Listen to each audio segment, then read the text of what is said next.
Hola a todos, bienvenidos. El invitado de hoy es un autor de bestsellers del New York Times en múltiples ocasiones, médico practicante y pionero de renombre mundial en medicina integrativa y transformación personal. Es una de las personalidades más reconocidas en el campo de la espiritualidad humana.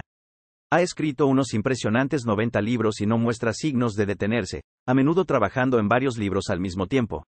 Es el fundador de la activa organización sin fines de lucro, la Fundación Chopra, que realiza investigaciones a gran escala sobre el bienestar humano. Además, es el fundador de Chopra Global, una empresa de salud moderna en la intersección de la ciencia y la espiritualidad. También es profesor clínico de medicina familiar y salud pública en la Universidad de San Diego, y enseña meditación en todo el mundo, incluso en su propio centro de meditación, demostrando su alcance sin precedentes. Ha creado retiros de meditación con Oprah, compartido el escenario con el Dalai Lama y numerosos otros líderes eminentes en el espacio. Oprah dijo de él que es un hombre que te invita a ver más profundamente en tu propia alma. Así que, démosle la bienvenida al hombre que la revista Time nombró como uno de los 100 héroes e íconos del siglo, el autor del bestseller, Metahuman, Desatando tu potencial infinito, el único y les aseguro, el único, Deepak Chopra. Es genial tenerte aquí, gracias. Gracias por tenerme. Muchas gracias por acompañarme. He tenido la buena fortuna de estar en el público cuando estabas haciendo una de tus meditaciones guiadas. La meditación es algo que cambió completamente mi vida.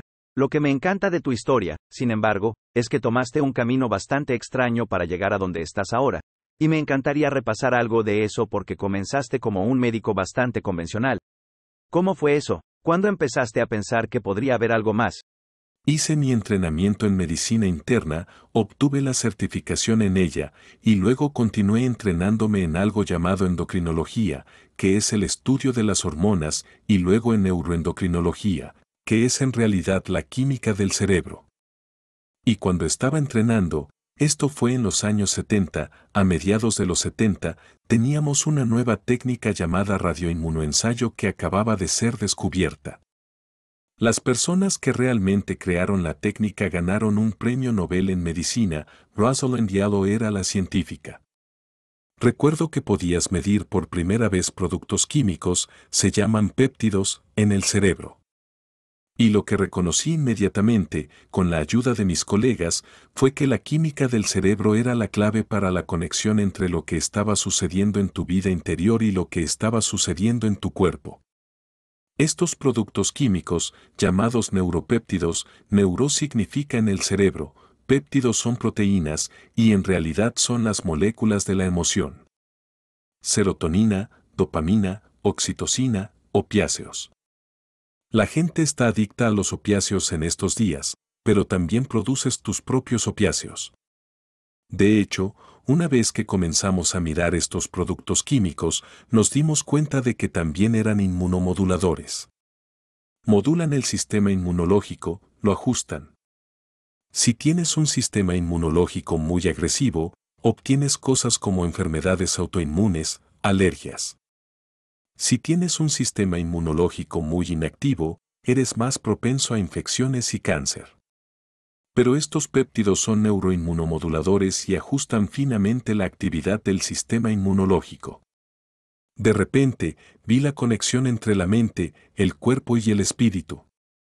Pero luego también me intrigó el hecho de que podías tener dos pacientes que tenían la misma enfermedad, vieron al mismo médico, recibieron el mismo tratamiento y tuvieron resultados completamente diferentes.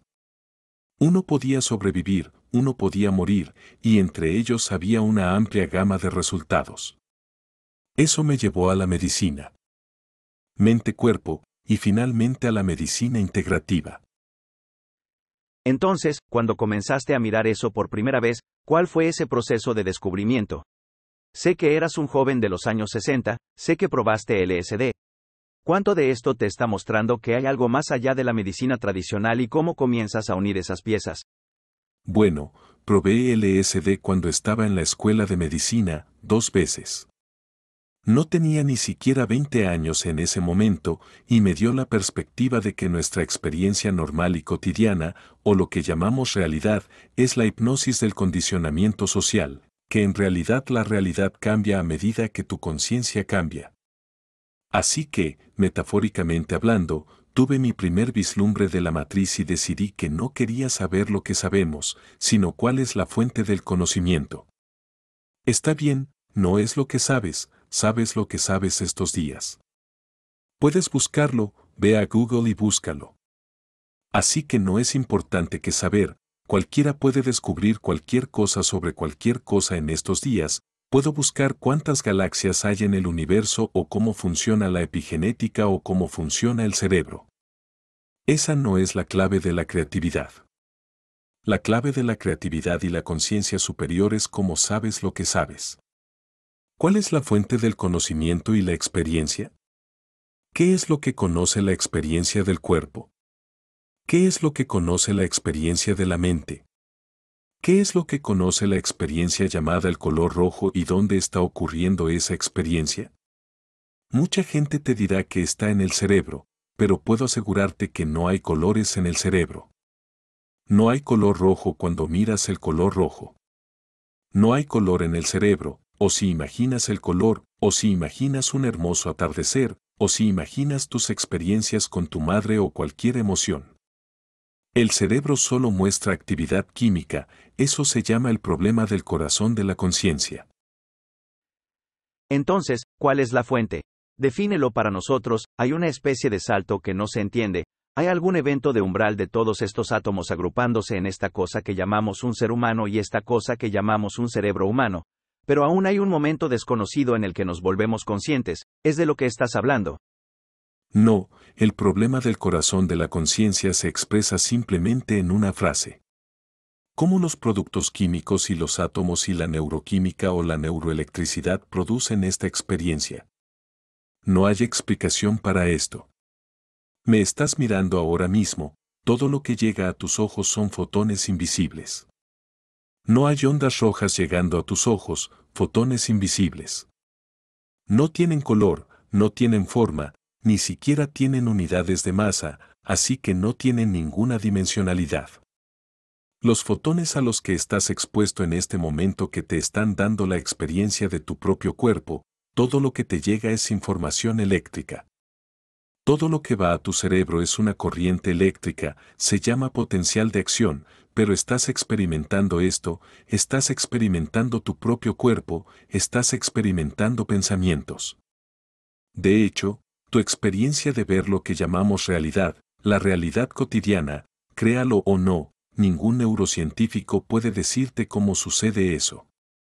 Pueden observar lo que llaman correlatos neurales, una correlación no es una causalidad, como sabemos. Si el gallo canta por la mañana y sale el sol al mismo tiempo, no asumimos que el gallo causó que saliera el sol, pero están correlacionados. Así que tu mente, tu cerebro y el mundo físico son experiencias correlacionadas en un plano más profundo de existencia que no está en el espacio ni en el tiempo. Si quieres vivir una vida de abundancia, haz clic en el enlace que está en la descripción de este video o visita universidadabundancia.com. Ok, quiero profundizar en eso. ¿Cuál es la cosa que te impulsa? Es poner fin al sufrimiento humano. ¿Cómo es eso? Has tenido que resumir eso en pocas palabras. Sí. El propósito de todos los sanadores y, en última instancia, de todos los médicos debería ser aliviar el sufrimiento. Hemos hecho un buen trabajo al aliviar lo que llamamos el sufrimiento que ocurre por enfermedades agudas. Te rompes una pierna, consigues un cirujano ortopédico para arreglarla, tienes neumonía, tomas un antibiótico. Así que hemos hecho un buen trabajo en lo que llamamos el nivel fisicalista para enfermedades agudas. Pero luego hay algo llamado enfermedad crónica, diabetes tipo 2, inflamación, cáncer, enfermedad cardíaca, enfermedad autoinmune, envejecimiento acelerado, propensión a infecciones. Y no lo hemos hecho bien allí porque lo que estamos realizando ahora mismo es que solo el 5% de las mutaciones genéticas relacionadas con enfermedades son completamente penetrantes, lo que significa que garantizan la enfermedad. Una mutación genética es un error genético. Un buen ejemplo, Angelina Jolie tenía un gen BRCA y se sometió a una mastectomía doble como prevención porque ese gen predecía que podría desarrollar cáncer de mama. Por cierto, están surgiendo nuevas tecnologías, incluida la edición genética. Incluso ahora, eso es posible, no para el cáncer, pero para cosas como la anemia de células falciformes, puedes cortar y pegar el gen. Puedes cortar y pegar un gen como haces con un correo electrónico, lees el código de barras, eliminas el gen e insertas uno saludable. Afectará al 5% de las personas. El 95% de las mutaciones genéticas que causan enfermedades están relacionadas con el estilo de vida, el sueño, el manejo del estrés y si meditas o no, si haces ejercicio o no, quizás hagas yoga o no, técnicas de respiración, la calidad de tus emociones, nutrición, relaciones personales, interacciones sociales, entorno, conexión con la naturaleza influyen en la actividad de tus genes, lo llamamos epigenética. Estamos comenzando a hacer un buen trabajo allí, pero no estamos allí. Supongamos que te deshaces de todas las enfermedades crónicas y de las enfermedades agudas. ¿Los humanos seguirían sufriendo? Y la respuesta es sí, porque a diferencia de otras especies, tenemos algo que es bastante extraño, se llama sufrimiento existencial. Nos preguntamos por qué existimos, nos preguntamos por qué envejecemos y si podemos prevenirlo. Nos preguntamos por qué nos volvemos frágiles y perdemos nuestros recuerdos a medida que envejecemos, ¿podemos prevenir eso? Pero también tenemos miedo a la muerte. ¿Podemos prevenir eso?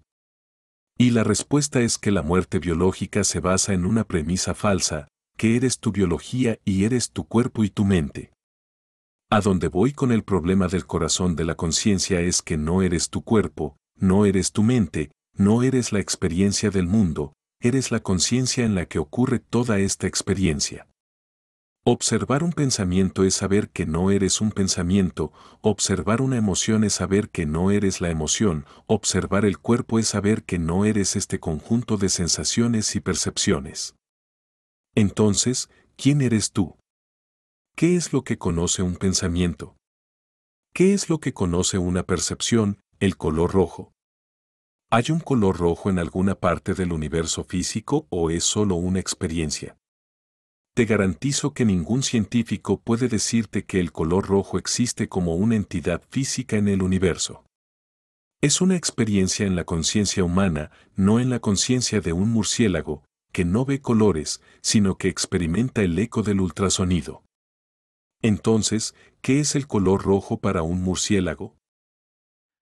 Creo que este es un buen lugar para volver a tu experiencia con el LSD. Así que al mirar los psicodélicos y el impacto que tienen en el temor existencial de las personas a morir. Sé que han hecho estudios dándolo a pacientes terminales de cáncer y por lo que entiendo, tiene un cambio bastante radical en el nivel de miedo de las personas. Como alguien que nunca ha tomado psicodélicos, ¿cuál es esa experiencia de la disolución del ego? ¿A dónde lleva a la gente? ¿Hay alguna forma de que puedas explicar metafóricamente qué está sucediendo allí? Sí, cuando te das cuenta de que todo lo que pensabas que era real no es real, cuando también te das cuenta de que quien crees que eres no es real. No soy Deepak Chopra con este cuerpo, mente, identidad, esta es una identidad muy provisional.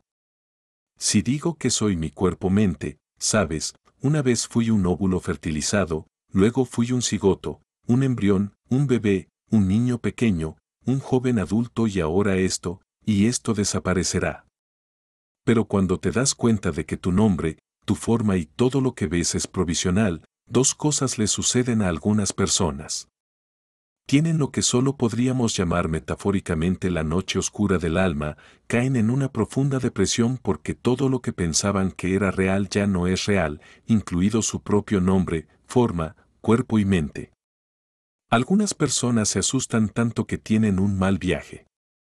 Algunas personas cruzan ese umbral y descubren el nirvana o la iluminación y dicen, wow, pensé que estaba comprimido en el volumen de un cuerpo en el lapso de una vida, pero soy un ser eterno que puede transformarse en cualquier experiencia, incluida la experiencia humana, lo cual es asombroso. Pero la experiencia humana también es aquello que causa depresión existencial. Las causas del sufrimiento humano, ya que lo mencionaste, son traídas por las tradiciones de sabiduría oriental. Número 1, sufres porque no sabes quién eres, te confundes con tu experiencia de cuerpo y mente. Número 2, Te aferras a experiencias que son evanescentes, transitorias y oníricas. Dices, ¿qué pasó con tu infancia? Ya terminó. ¿Qué pasó ayer? Ya terminó. ¿Qué pasó hace 5 minutos? Ya terminó. ¿Qué pasa con estas palabras para cuando las oyes? Ya no existen. Así que, Wittgenstein, el filósofo alemán, dijo, estamos dormidos, nuestra vida es un sueño, pero de vez en cuando nos despertamos lo suficiente como para saber que estamos soñando. Entonces, ¿a qué te despiertas cuando cruzas este umbral? Te despiertas a tu verdadero ser, que no es el cuerpo ni la mente, sino la conciencia en la que ocurre esa experiencia. Así que, aferrarse a un sueño es la segunda causa del sufrimiento humano. La tercera es tener miedo a cualquier cosa desagradable, dolor, abandono, ser tratado de manera irrespetuosa por alguien. La cuarta es identificarse con tu identidad egoísta y la quinta es el miedo a la muerte. Ahora, todas están conectadas, todas son el mismo miedo, y no saber quién eres es la mayor pregunta que los humanos o todos deberían hacerse. ¿Quién soy? ¿Qué soy? ¿Soy la experiencia cambiante de este cuerpo, que es una actividad perceptiva? ¿Soy la experiencia de la mente cambiante o la personalidad cambiante? Porque no tienes la misma personalidad cuando eras niño, o tal vez ni siquiera hace 10 años. ¿Qué es lo que está en la base de esto? Cuando comienzas esa reflexión autoindagatoria, pregúntate quién soy, qué quiero, cuál es mi propósito, por qué estoy agradecido. Yendo a la quietud de la meditación tienes lo que las tradiciones de sabiduría han llamado revelación, verdad revelada. Ahora, eso suena muy grandioso, yo diría que solo llámalo perspicacia. Sabes, meditación, conciencia plena, conciencia del cuerpo, conciencia de la mente, conciencia del espacio mental, conciencia de la red de relaciones, conciencia de lo que llamamos universo, te lleva en última instancia a la conciencia de la conciencia. Y cuando descubres eso es nirvana. ¿Estás familiarizado con el término PANP psiquismo? Sí. Nunca había escuchado eso antes. Es una salida fácil. Interesante. Iba a preguntar, entonces, según entiendo, el PANP psiquismo es básicamente que la conciencia misma es una fuerza casi como la gravedad, por lo que está en todas partes, no hay un momento en que suficientes átomos se unan para que surja la suficiente complejidad que la conciencia surge, que es verdaderamente fundamental, y cuando estaba leyendo Metahumano, eso es lo que pensé que estabas diciendo. Pensé que estabas diciendo que es esta cosa que simplemente es siempre presente. Entonces, si eso no es lo que estás diciendo. No lo es, pero me alegra que los científicos vayan en esa dirección, incluyendo a algunos pensadores y luminarias muy grandes e importantes en filosofía y ciencia que están yendo en esa dirección. Lo que están diciendo es justo lo que dijiste, que lo que llamamos conciencia es materia organizada, y que donde hay materia, hay conciencia, desde el átomo hasta la galaxia. Entonces, mente y materia van juntas, desde el átomo hasta la galaxia. Eso es panpsiquismo, y tiene muy buenos seguidores, defensores, luminarias y mentes importantes diciendo que es un avance porque ahora no estás diciendo que la conciencia está solo en el cerebro, estás diciendo que impregna el universo de la misma manera que la gravedad y los átomos y los electrones. Pero estoy diciendo que, de hecho, no hay átomos, no hay electrones, la gravedad y los campos de fuerza son constructos humanos. La materia es un constructo útil. Estoy yendo más allá del psiquismo hacia lo que se llama no dualidad, lo que significa que solo hay conciencia, que se modifica en sensaciones, percepciones, imágenes, sentimientos y pensamientos, y le damos nombres a eso. Le damos un nombre a una forma y un color y una sensación, lo llamamos una taza, lo llamamos una mano, lo llamamos la galaxia de la Vía Láctea, lo llamamos átomos y campos de fuerza, constructos muy útiles, de lo contrario no sabrías cómo navegar la experiencia cotidiana. Si te digo que te encontraré en la esquina de la calle 56 y Broadway, asumes que es real, pero inventamos esa notación, así como inventamos la latitud y longitud y el tiempo medio de Greenwich. No dijimos hora de Botsuana. Inventamos las galaxias, inventamos el cuerpo, inventamos la gravedad y los campos de fuerza. Por nosotros, me refiero a una especie de conciencia que se llama humana. Ahora mi pregunta es si ese es el caso y todo lo que existe es conciencia. ¿Hay algo detrás de eso? ¿Por qué la conciencia ha dado origen a los humanos y ves que atraviesa como una cosa evolutiva? ¿Cómo llegamos aquí y tal vez más importante aún, por qué llegamos aquí? No sé si puedo responder por qué, aparte de entretenimiento, pero puedo decirte cuál es el pensamiento detrás de esto. ¿Hay algo detrás de la conciencia? No, no puedes ir detrás de mí. Eso es a nivel básico. Sí, pero eso se llama conciencia pura. Ahora, la experiencia cotidiana es conciencia modificada. Así que ahora mismo, lo que estás experimentando es lo que llamamos el estado de vigilia de la conciencia. De acuerdo, ¿a qué te refieres con eso? La conciencia de que soy consciente. No, la conciencia que está experimentando un cuerpo físico y un mundo físico con los ojos abiertos se llama estado de vigilia de la conciencia. Entonces, la conciencia se está modificando cada vez que abres los ojos en esta experiencia, ¿verdad? Y lo llamas el mundo físico. Ahora, si cierras los ojos, tienes otro estado de conciencia donde realmente no experimentas el mundo físico, experimentas sensaciones, imágenes, pensamientos, emociones, historias. Es como un sueño tan pronto como cierras los ojos. Podrías llamarlo soñar despierto, pero no hay diferencia entre un sueño y lo que sueñas por la noche. El mundo físico ha desaparecido, solo hay un mundo mental. Luego vas más profundo por la noche, incluso el mundo mental desaparece en lo que llamamos sueño profundo. Ahora, ese es el máximo nivel de inteligencia, por cierto, porque en el sueño profundo hay procesamiento inconsciente, hay creatividad, hay correlaciones que se hacen, hay toxinas que se eliminan, hay un reinicio completo de tus recuerdos y consolidación de eso. Entonces, en el sueño profundo, aunque no haya experiencia de un mundo físico o mental, es un estado muy inteligente, altamente correlacionado, en el que está ocurriendo un procesamiento inconsciente. Se están consolidando recuerdos, la imaginación se está refinando, incluso aunque no tengas experiencia consciente. Piensa en estos tres estados metafóricamente como pensarías en el agua convirtiéndose en hielo como el mundo físico, el agua fluida, soñadora, el mundo mental, el vapor aún más soñador y fluctuante, ambiguo, contradictorio y difícil de entender, pero si quieres un poco más allá de eso, estoy hablando metafóricamente, terminarías con lo que se llama el vacío cuántico, que es el fundamento fundamental de la existencia según la ciencia, pero puedes hacerlo subjetivamente, puedes pasar del mundo físico al mundo de los sueños al mundo del sueño y más allá de lo que se llama conciencia fundamental, que es la fuente de todo conocimiento, toda experiencia. En las tradiciones de sabiduría, se llama conciencia indiferenciada. ¿Cómo difiere eso de la no dualidad? Es no dual, son todos modos de conocimiento, todos los que conocen y todas las cosas conocidas, es el fundamento fundamental de la existencia del universo total. De acuerdo, así que la no dualidad es, para simplificarlo.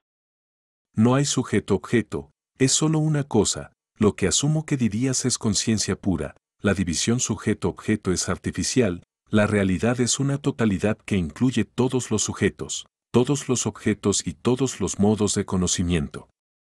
A lo que tenemos acceso es a un modo humano de conocimiento. En mi libro Metahumano hablo de la mariposa, la dama pintada, que huele el mundo a través de sus antenas, saborea el mundo a través de sus pies, ve el mundo con 30.000 lentes que se mueven como un caleidoscopio. Aquí está el mundo a través de sus alas. ¿Cuál es la realidad para esa pequeña especie? Algunos insectos ven el mundo 360 grados, porque tienen lo que llamamos ojos complejos con múltiples lentes. Tú solo puedes ver dentro de un cierto rango, pero hay insectos que pueden ver 360 grados. ¿Qué es la realidad? La realidad, lo que llamamos realidad, lo que la ciencia de hoy llama realidad, cae bajo el título de realismo ingenuo. Einstein era un realista ingenuo, y no estoy diciendo esto de manera peyorativa. Es una palabra en la ciencia de la filosofía. Realismo ingenuo significa que el mundo físico existe exactamente como lo perciben los 5 sentidos humanos. Ahora obviamente eso no es cierto. Otras especies experimentan el mundo a través de diferentes modos de percepción sensorial. El segundo aspecto del realismo ingenuo es que el mundo físico tal como lo perciben los 5 sentidos humanos existiría incluso si nadie lo estuviera observando. Bueno, ¿cómo pruebas es? En primer lugar es ingenuo porque sabemos que el mundo es más de lo que es percibido por los 5 sentidos humanos, entonces esto nos lleva a una solución en realidad del problema del corazón de la conciencia, que es deshacerse de la idea de que el mundo es físico, lo que llamamos del mundo como físico incluso tu cuerpo. Físico es una actividad perceptiva y esa actividad perceptiva para ti y para mí es una actividad perceptiva humana a través de la conciencia humana, no a través de la conciencia de los murciélagos, no a través de la conciencia de los mosquitos, no a través de la conciencia de las plantas que se ajustaría al panpsiquismo, pero el no dualismo dice ve más allá de eso. Solo hay una conciencia que se diferencia, ¿sabes? Conciencia indiferenciada que se diferencia en estas diferentes especies de conciencia que forman una matriz de seres conscientes que proyectan colectivamente este universo. Si no te has unido al Telegram de la Abundancia, tienes el enlace en la descripción de este video, te invitamos a que lo hagas. Ahora sé que dijiste que no puedes responder la pregunta, pero ¿alguna vez contemplas por qué? ¿Por qué vendríamos a todas estas manifestaciones? ¿Por qué tendrían tales diferencias? Creo que si dices que la conciencia es fundamental, entonces debes tener un deseo y el deseo debe ser, necesito experimentarme a mí mismo y la conciencia al ser indiferenciada temporal, sin espacio, sin límite solo puede conocerse a sí misma a través de la experiencia, por lo que se modula a sí misma en estas diferentes variedades de experiencias casi infinitas y lo llamamos el universo. Pero en esa única conciencia vamos a reafirmar esto ahora, entonces haces algunas prácticas personales. Muy interesantes. Lo entiendo, todo esto es una ilusión. Haces retiros monásticos, te rapas la cabeza, te rapas las cejas, haces un montón de cosas. Dime cuál es el poder en eso. El poder en eso es empezar de repente a sentirte cómodo cuestionando tus certezas habituales. Si te pregunto qué es esto dirías que es una taza, ¿verdad? Bueno, si fueras un bebé no sabrías que esto es una taza. Esto es una forma, esto es un color, esto es una sensación, esto es un sabor, y es ruido, el resto es una historia. Es una historia humana que creamos así como creamos el dinero o Wall Street o estados nacionales o imperios coloniales, y tomamos eso por realidad, pero cuando tienes tiempo para estar quieto, cuestionar tus certezas habituales, te darás cuenta de que en realidad no sabemos nada, todo lo que sabemos es inventado. Es un constructo humano y una vez que estamos inmersos en ese concepto humano lo llamamos realidad, no cuestionamos cuál es la fuente de esta experiencia, así que tomar retiros, practicar la conciencia plena del cuerpo, de la mente, del espacio mental, de la red de relaciones, del misterio de la existencia, te lleva lentamente más profundo a tu verdadero yo, que es el orquestador de la experiencia cotidiana. ¿Cuál es la importancia del silencio? Como dijo Rumi, el lenguaje de Dios es el silencio, todo lo demás es una mala traducción. Entonces, estás escuchando al subconsciente. Por ejemplo, parte de la razón por la que la meditación ha sido tan poderosa para mí es, y entiendo lo que estás diciendo sobre la correlación, pero como dijiste está muy fuertemente correlacionado, respirar desde mi diafragma, estar en silencio me saca del sistema nervioso simpático y me lleva al parasimpático, me permite reducir mi estrés. Has hecho mucha investigación al respecto que es realmente fascinante, y crea un silencio en mi mente para que pueda acceder al subconsciente mientras estoy despierto, lo que ha sido muy poderoso, me hace sentir mucho más creativo, estoy haciendo conexiones muy remotas que de otra manera no tendría en mi mente. Así que ha sido muy ventajoso. ¿Es esa la misma experiencia para ti con el silencio o hay algo que me estoy perdiendo? No, todo eso es muy importante porque en el momento en que comienzas a ir en la dirección de la conciencia pura también vas en la dirección de la homeostasis, que es la autorregulación, vas en la dirección de la curación, activas el sistema nervioso parasimpático. Háblame sobre la ciencia en ese aspecto que tu investigación ha demostrado porque es bastante impresionante. Probamos a personas que estaban en un retiro de una semana, lo llamamos reducción de espíritu, que es un nombre bonito. Al final de la semana y antes de la semana los probamos para la actividad genética y muchas otras cosas. Encontramos que los genes que causan la autorregulación y la curación aumentaron unas 17 veces sobre el valor base, los genes que causan inflamación, que es el fondo común en enfermedades crónicas y la inflamación crónica es el fondo, los genes que causan inflamación crónica disminuyeron el nivel de la enzima telomerasa, que influye en cómo envejecemos a nivel genético. La longitud de los telómeros aumentó significativamente en algunos casos 40%. Ahora todo esto se puede explicar a través de lo que llamamos epigenética. Es una revolución y muchas personas han replicado estos hallazgos. Ahora nuestro estudio se realizó en colaboración con científicos de Harvard, UCSF, UCSD y así sucesivamente, pero otras personas están replicando hallazgos de datos no similares, sino exactamente idénticos, así que esto es una gran revolución. Ahora, para las personas que no saben qué es la epigenética, ¿puedes darles un resumen rápido? Si naces con 25.000 genes de tus padres, también tienes de 2 millones a 20 millones de genes bacterianos en tu intestino. Estos genes bacterianos se llaman el microbioma. Los genes humanos son los genes que tienes. Interactúan entre sí para producir todos los metabolitos en tu cuerpo y producir lo que llamas un organismo biológico y mantener su salud. La epigenética dice que la experiencia diaria influye en la actividad de tus genes. Naces con una baraja de cartas, pero ahora sabes cómo aprender a jugar la baraja de cartas para que puedas ganar el juego de la vida, si quieres usar esa metáfora. La actividad de los genes es influenciada por las cosas que mencioné: sueño, manejo del estrés, ejercicio, yoga, respiración, pranayama, introspección, conciencia plena, emociones, nutrición, conexión con la naturaleza. Podemos cambiar nuestra actividad génica, esa capacidad de cambiar la actividad de los genes. No puedes cambiar las cartas con las que te repartieron, pero puedes cambiar su actividad. También puedes cambiar tu microbioma cambiando tu dieta, así que puedes cambiar mucho de tus genes, no solo la expresión, sino la información genética en tu cuerpo. Puedes cambiar el microbioma, toda la población de genes cambiando tu dieta y siguiendo el estilo de vida. Puedes cambiar la expresión de tus genes, eso es epigenética. Bien, ahora descríbenos algunas de las cosas que haces, desde llevar el tazón de limosnas hasta el yoga diario. Danos algunas cosas prescriptivas para ganar en el juego de la vida. Bueno, andar con el tazón de limosnas y todo eso era solo para experimentarme sin mi identidad de Deepak Chopra. Te afeitas las cejas, caminas con un tazón de limosnas entre otros mendigos y eso te lleva a quién soy sin mi PR, quién soy sin esta identidad. Ese es el propósito de algunos de estos retiros, pero por supuesto, de vez en cuando también tomo una semana de silencio una vez al año. Pero aquí está lo que hago todos los días. Comienzo mi día con 4 preguntas: ¿quién soy? ¿Qué quiero? ¿Quién quiere saber? ¿Cuál es mi propósito y por qué estoy agradecido? Luego entro en una meditación de aproximadamente 2 horas muy temprano en la vida, que es ir hacia la quietud. Ahora, ¿respondes esas preguntas o eso es para lo que es la meditación? Eso es lo que importa.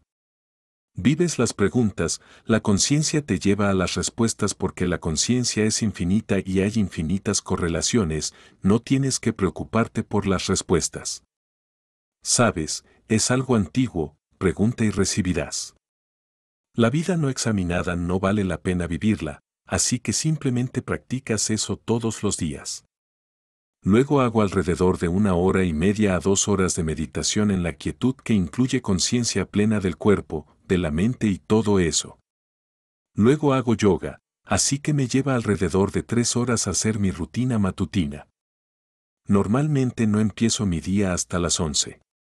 Y normalmente no trabajo después de las 5, excepto cuando doy una charla o estoy de gira o en los medios, pero normalmente de 11 a 5, y los fines de semana escribo y reflexiono y disfruto mi vida. Entonces, ¿qué haces si estás trabajando de 11 a 5? ¿Qué es trabajar? Y luego, cuando estás disfrutando de tu vida, ¿cómo se ve eso? Cuando estoy en Nueva York, camino por las calles y pruebo y vuelo y experimento los colores y sabores de cada país caminando por Broadway. Puedo pasar por Koreatown, Indiatown, Chinatown, Little Italy, Little Spain, Little Portugal y saborear la sensualidad de la experiencia, y paso mucho tiempo haciendo eso.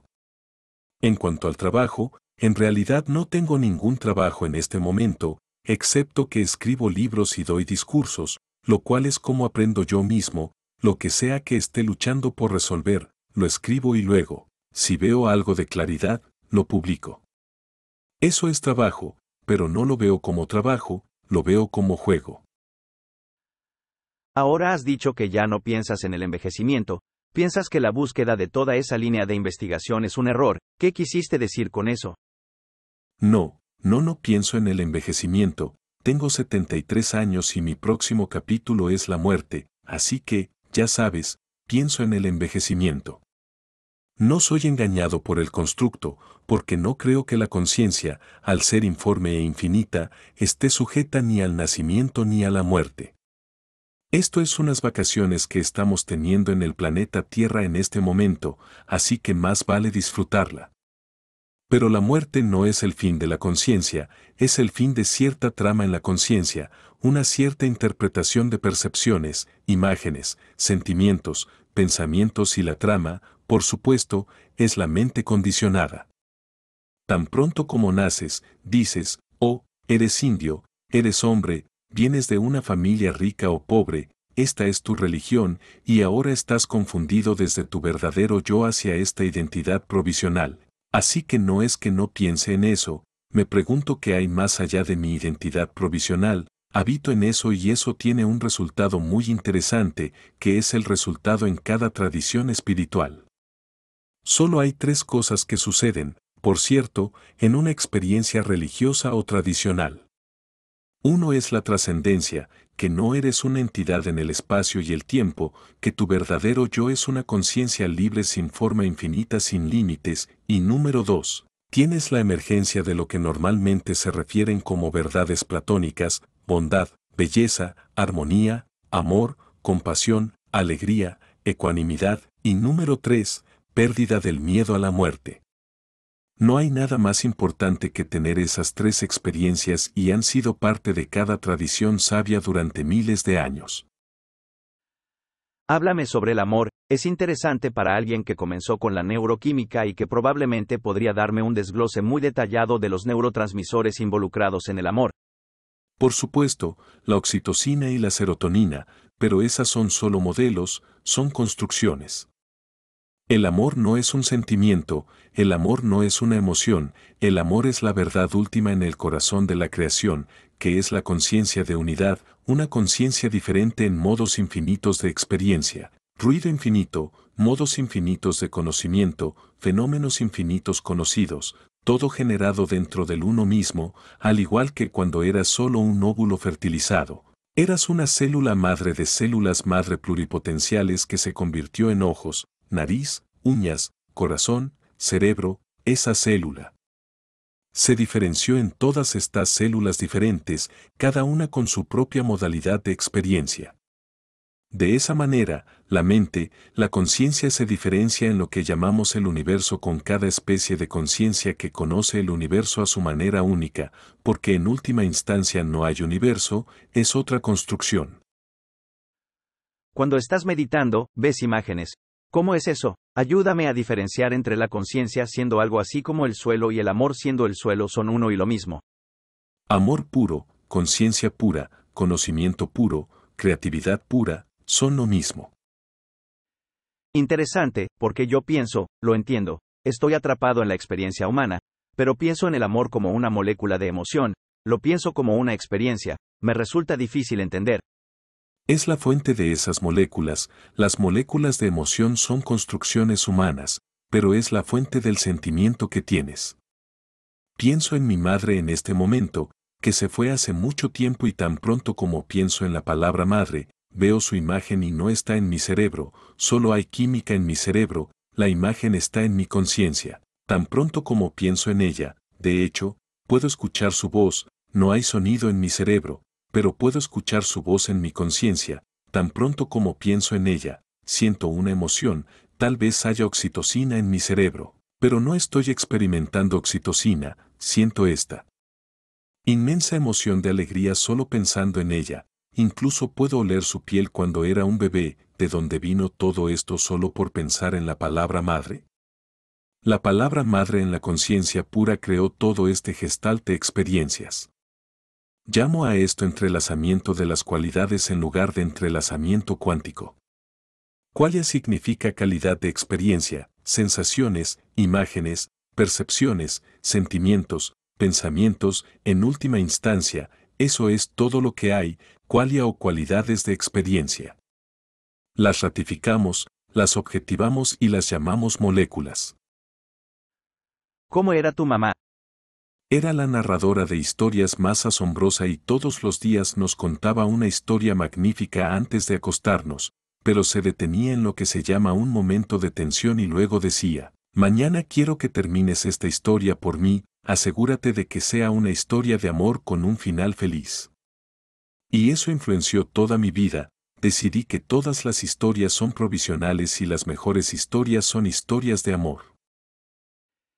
Eso es realmente interesante, es algo que continuaste con tus hijos.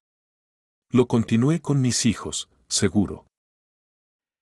Eso es interesante. ¿Crees que eso trae una conciencia a la narración de historias en sí misma o es más poderoso porque te prepara para enfocarte en algo hermoso? En realidad, hace todo lo anterior. Los humanos son diferentes en eso, somos narradores de historias. Hasta hace unos 30 o 40 mil años, cuando teníamos un lenguaje rudimentario, había 8 tipos diferentes de humanos, tal vez más.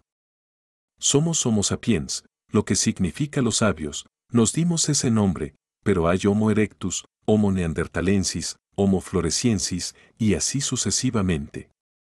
Todos tenían un lenguaje rudimentario para llamadas de peligro, llamadas de apareamiento, comida. Pero luego creamos un lenguaje para contar historias y diezmamos a todas las demás especies porque con historias creamos dinero, creamos imperios, creamos estados coloniales, creamos Wall Street, creamos tecnología, creamos hacking cibernético y cualquier otra cosa, mecanizamos la deuda, todo el resultado de nuestra capacidad para tomar una experiencia cruda, que son percepciones, y hacer una historia de ella. Una vez que te das cuenta de eso, también te das cuenta de que todas las historias son provisionales, no eres tus historias, eres el autor de ellas, y eso incluye todas las historias, incluida la de que eres un organismo biológico en un teatro de espacio-tiempo, causalidad y esto es real, esa es una historia. ¿Por qué es tan importante contarse una historia sobre gratitud? Sé que les dices a las personas que se enfoquen en eso. La gratitud abre la puerta a la conciencia de la abundancia.